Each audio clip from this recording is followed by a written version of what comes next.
के मुताबिक मर्केल और मोदी के बीच डिनर पर बातचीत 13 जुलाई को होनी है, जबकि 13 को ही वर्ल्ड कप फाइनल भी तय है। और तय कार्यक्रम के मुताबिक मर्केल फाइनल मैच देखने ब्राजील जाएंगी।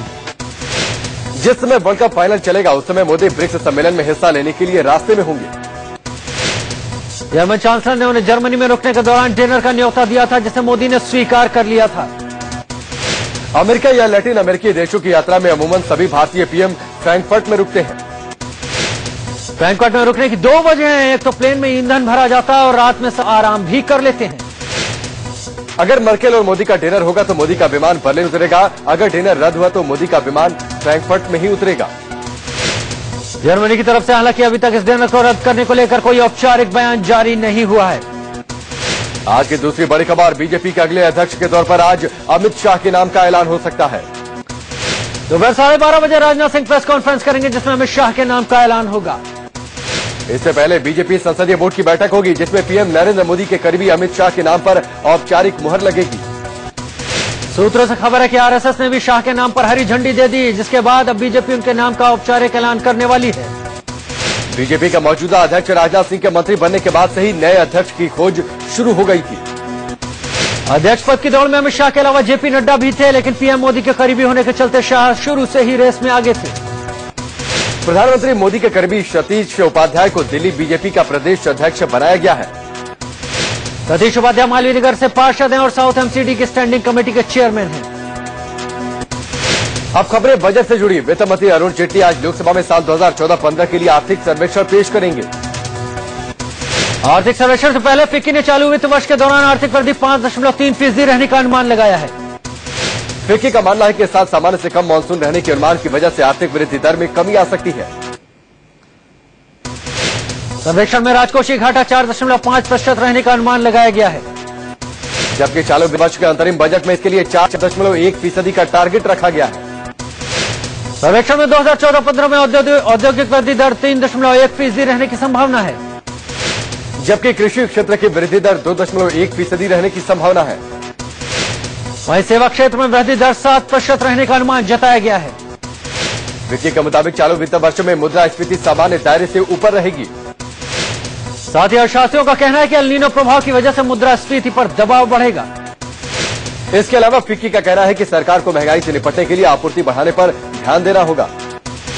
अब खबरें रेल बजट की। कल रेल मंत्री सदानंद गौड़ा ने मोदी सरकार का पहला रेल बजट पेश किया। बजट में देश को बुलेट ट्रेन का तोहफा देने का ऐलान किया गया।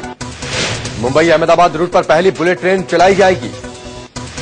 मुंबई अहमदाबाद रूट की बुलेट ट्रेन पर 60,000 करोड़ रुपए का खर्च आएगा। देश में बुलेट ट्रेन प्रोजेक्ट में कुल लागत करीब 9 लाख करोड़ रुपए की आएगी।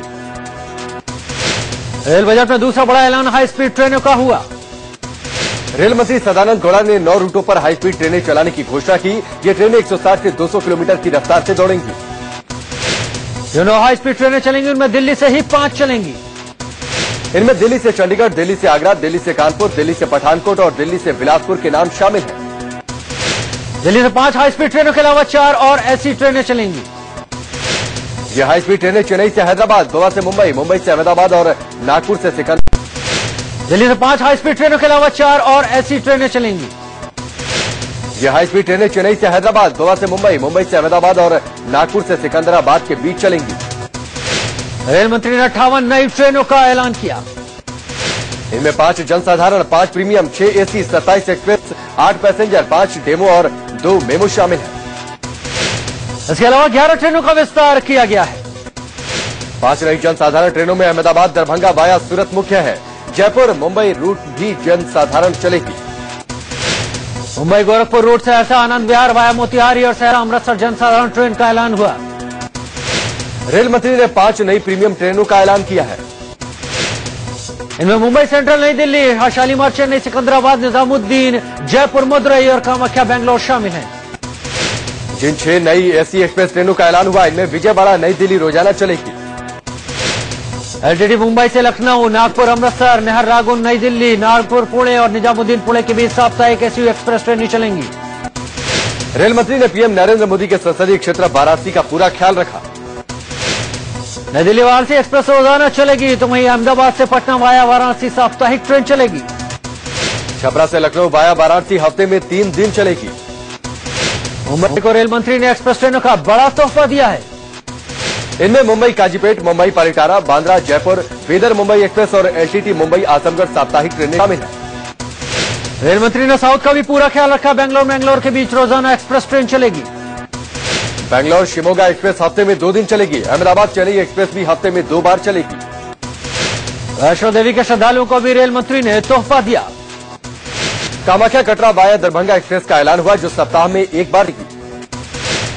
इंदौर जम्मू तवी हफ्ते में 1 बार तो कानपुर जम्मू तवी एक्सप्रेस हफ्ते में 2 बार चलेगी।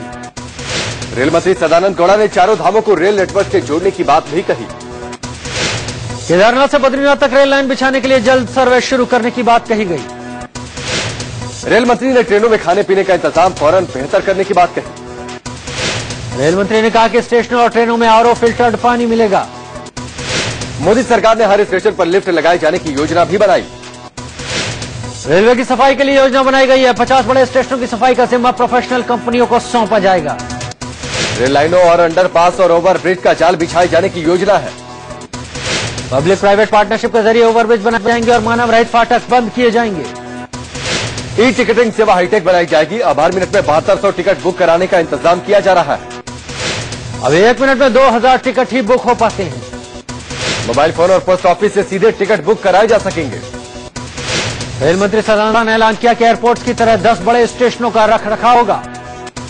बड़े स्टेशनों और चुनिंदा ट्रेनों में वाईफाई की सुविधा भी हुई। रिटायरिंग रूम्स की ऑनलाइन बुकिंग होगी। साथ ही इंटरनेट से प्लेटफॉर्म टिकट भी बुक होगा। रेलवे में 21,000 आरपीएफ जवानों की भर्ती होगी, जिनमें 4,000 महिला कांस्टेबल भी शामिल होंगी। रेल मंत्री ने कहा कि रेलवे को बेहतर बनाने के लिए हर हाल में विदेशी निवेश की जरूरत पड़ी। गौड़ा ने कहा कि विदेशी निवेश के लिए मंत्रिमंडल से मंजूरी लेनी होगी। रेल मंत्री ने कहा कि पब्लिक प्राइवेट पार्टनरशिप के जरिए कमाई की जा सकती है। जैसे जैसे रेल बजट पेश होता गया, वैसे वैसे शेयर बाजार नीचे खिसकता गया। आखिरकार 518 अंकों की गिरावट के साथ सेंसेक्स 25,582 और निफ्टी 164 अंकों की गिरावट के साथ 7,623 पर बंद हुआ। रेल बजट में सबसे ज्यादा 9 नई ट्रेनें कर्नाटक को मिली हैं, जबकि बिहार और झारखंड को कुल मिलाकर 7 नई ट्रेनें मिली हैं। मुंबई को 7 तो वहीं असम और नॉर्थ ईस्ट के राज्यों को मिलाकर 7 नई ट्रेनें चलाई गई हैं। गुजरात को भी इस बार रेल बजट में 5 नई ट्रेनें मिली, जबकि यूपी और उत्तराखंड को मिलाकर 5 नई ट्रेनें चलाई जाएंगी। वहीं महाराष्ट्र को 4 और उड़ीसा को 3 नई ट्रेनें मिली, जबकि आंध्र और तेलंगाना को मिलाकर 2 और राजस्थान को 2 नई ट्रेनें मिली हैं। पंजाब को 2, एमपी को एमपी, पश्चिम बंगाल, हरियाणा, जम्मू कश्मीर को 1-1 नई ट्रेन की सौगात मिली। प्रधानमंत्री नरेंद्र मोदी ने रेल बजट की जमकर तारीफ की। कहा कि ये बजट देश को विकास की नई ऊंचाइयों पर ले जाने वाला साबित होगा। कांग्रेस उपाध्यक्ष राहुल गांधी ने मोदी सरकार के रेल बजट को निराश करने वाला बताया। राहुल गांधी ने कहा कि बजट में कांग्रेस शासित राज्यों की अनदेखी हुई है। रेल मंत्री पवन बंसल ने कहा, रेल मंत्री ने बजट में कुछ नई बात नहीं कही। पूर्व रेल मंत्री लालू प्रसाद यादव ने बजट को अव्यवहारिक बताते हुए कहा कि रेल मंत्री को जो कुछ लिखकर दिया गया वो सब कुछ उन्होंने झटपट पढ़ दिया और चलते बने। पूर्व रेल मंत्री और पश्चिम बंगाल की सीएम ममता बनर्जी ने कहा कि रेलवे में अफवाह लाकर मोदी सरकार देश को बेचने की कोशिश कर रही है। रेल बजट को लेकर लोकसभा में जमकर हंगामा हुआ। ममता बनर्जी की पार्टी टीएमसी और बीजेपी सांसदों के बीच धक्का मुक्की हो गई और नौबत हाथापाई तक आ गई। दरअसल रेल बजट को वापस लेने की मांग करते हुए टीएमसी के सांसद वेल में आ गए थे।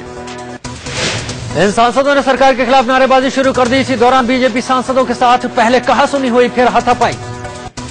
लोकसभा में हंगामे और धक्का मुक्की से घबराकर बदहवास हालत में टीएमसी सांसद संसद से बाहर भागते नजर आए। इस दौरान कुछ टीएमसी सांसद संसद के सुरक्षा गेट को फांद कर भी भागते नजर आए।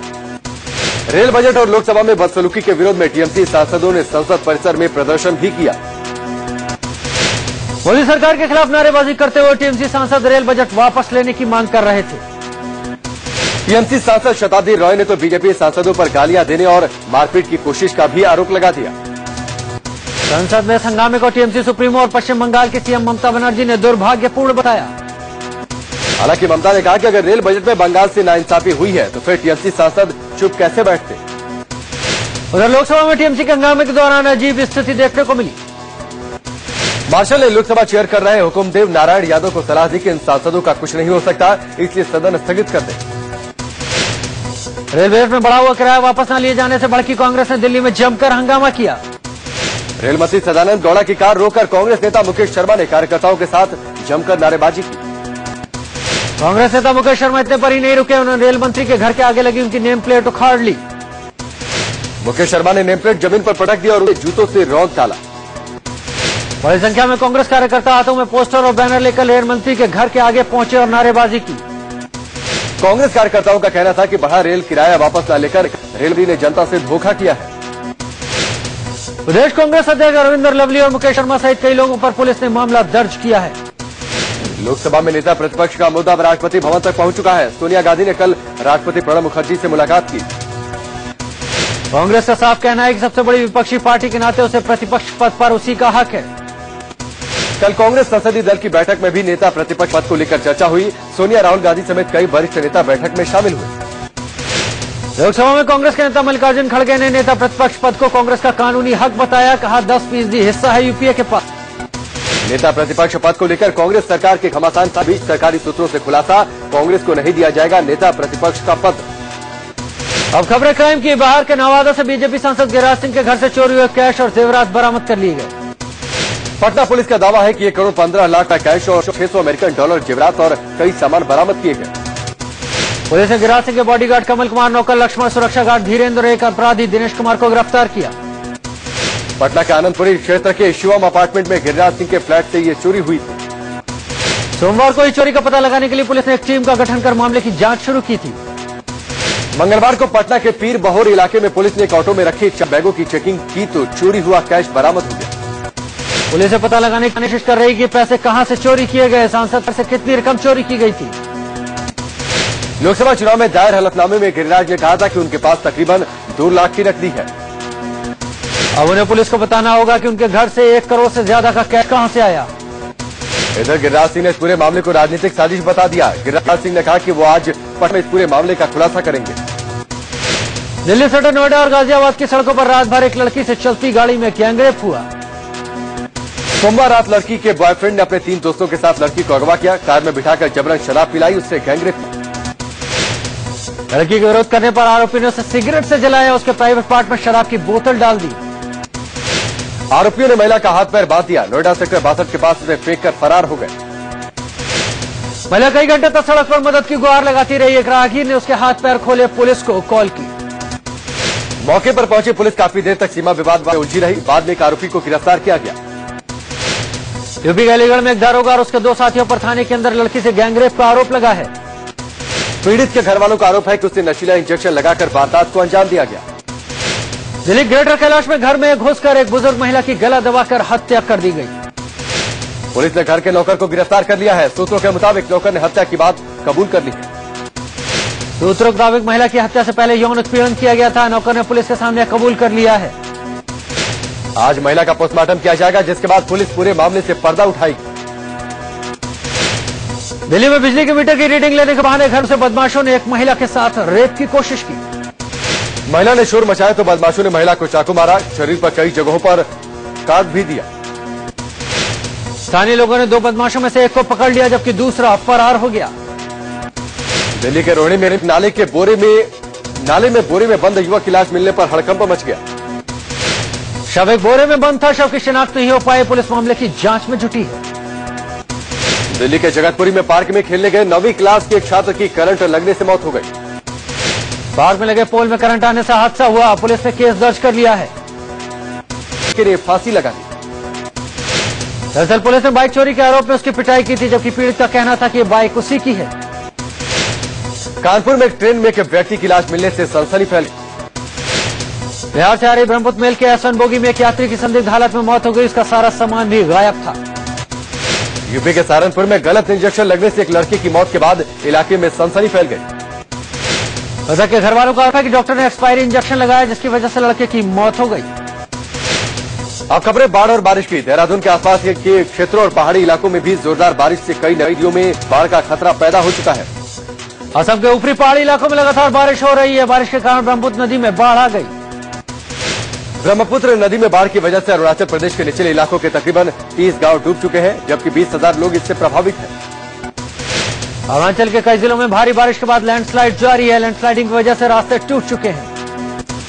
दोईमुख से सुबानसिरी तक करीब 14 किलोमीटर तक की सड़क पूरी तरह से तबाह हो चुकी है। राज्य में बिजली गिरने से 4 लोगों की मौत हो गई, 5 लोग घायल हो गए। ये लोग बारिश से बचने के लिए यात्री पड़ाव में खड़े थे, तभी कुदरत मौत बनकर टूट पड़ी।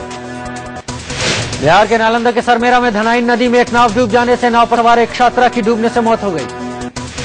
हादसे में 4 महिला लापता बताई जा रही हैं। नाव पर लोगों की संख्या ज्यादा होने की वजह से हादसा हुआ। उत्तराखंड के रुद्रप्रयाग में पानी के लिए हाहाकार मचा है। मीलों दूर से लोग पीने का पानी ढोकर ला रहे हैं। अलकनंदा और मंदाकिनी नदी मुहाने पर फंसे लोगों को मानसून की बारिश नहीं होने से पानी की किल्लत झेलनी पड़ रही है। दिल्ली जल बोर्ड ने सेंट्रल दिल्ली के नबी करीम में 400 घरों में लगे पानी के अवैध कनेक्शनों को काट दिया।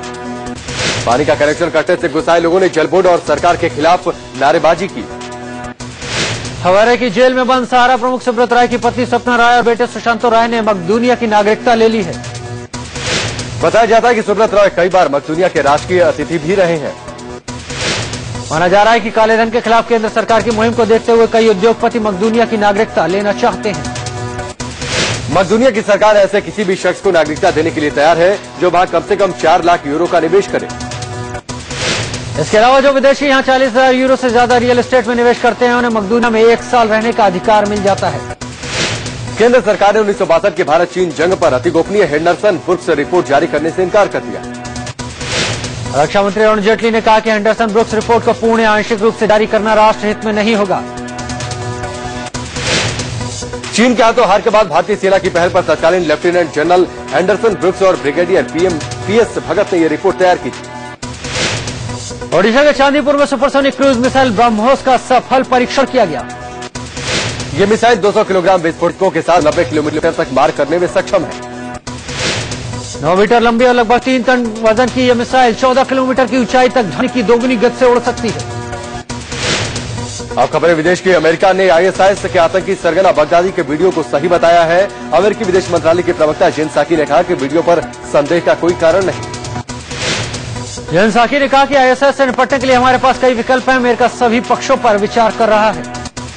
अमेरिका और फ्रांस की रूसी राष्ट्रपति पुतिन से अपील। पूर्वी यूक्रेन में रूस समर्थक विद्रोहियों पर संघर्ष विराम और बातचीत के लिए दबाव बनाए। यूक्रेन के मामले में पुतिन ने अमेरिका से कहा है कि संघर्ष विराम के लिए विद्रोहियों को भी बातचीत में शामिल किया जाए। अफगानिस्तान के राष्ट्रपति पद के उम्मीदवार अब्दुल्ला ने टेस्ट में हुए विवादास्पद चुनाव में जीत का दावा किया है। लंदन में बर्मिंघम के स्कूल में प्रशासन ने एक पूर्व छात्र ने गंभीर आरोप लगाए जिससे स्कूल में बुरी तरह से विवादों में घिर गया है। पूर्व छात्रा ने दावा किया कि स्कूल में स्टूडेंट्स आपस में खुलेआम शारीरिक संबंध बनाया करते थे जिसकी जानकारी टीचरों को भी होती थी। अब खबरें बिजनेस की। देश के बैंकों में करीब 5,000 करोड़ रुपया ऐसा पड़ा है जिसका कोई दावेदार नहीं है। 31 दिसंबर 2013 तक के आंकड़ों के मुताबिक बैंकों में 5,124 करोड़ रुपए की राशि बिना दावे के पड़ी थी। ब्रिक्स की बैठक में $100 अरब के फंड का ऐलान हो सकता है। ये बैठक अगले हफ्ते ब्राजील में होनी है। इस फंड में सबसे ज्यादा चीन के 41 अरब डॉलर के योगदान की संभावना है। वहीं भारत, रूस और ब्राजील $18 अरब देंगे, बाकी $5 अरब साउथ अफ्रीका देगा।